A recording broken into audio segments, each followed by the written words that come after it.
Ganda ng voice over, sabi nung nag-comment. Ayun mga dre, papakita ko sa inyo ulit yung Holyland mic natin mga dre, kung gaano kalayo yung kaya nating maabot. Tapos naririnig pa yung boses natin. Tara. Ganda daw ng voice over sabi nung nag-comment. Ayun mga dre, sa mga viewers natin nag-aanap ng mic, try nyo to mga dre. Sobrang goods nito. Mura lang to mga dre dito sa Shopee. Matik na. Ilalagay ko yung link dyan sa may caption kung nag-aanap ko ng mic na malupit. Pang pro. Sobrang goods nito mga dre. Holyland. Pangalan pa lang. Banal na. Try nyo to mga dre. Mura lang to dito sa Shopee.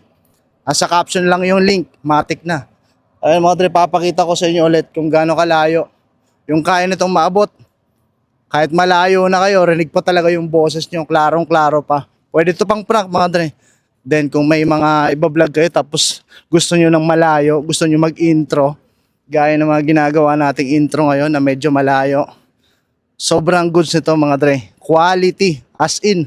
Ayan natatakpan na tayo nila tita. Pero sana abot pa yung boses natin. Ang layo na natin mga dre. Ayan pati yung ingay sa paligid hindi yan naririnig mga dre. Ayan may aeroplano sa taas. Layo na natin. Balikan na natin yung cellphone natin, baka mawala dun. Alright, so yun mga dre, balikan muna natin yung cellphone natin. Try nyo to mga dre, from Holyland. Matik na. Alright, ganito yung boses natin mga dre pag di pa naka-on yung mic natin. Rinig yung ingay sa paligid. Ayan yung tubig sa dalampasigan, yung dumadang eroplano sa taas. Rinig pa. So, buksan natin, on natin yung mic natin.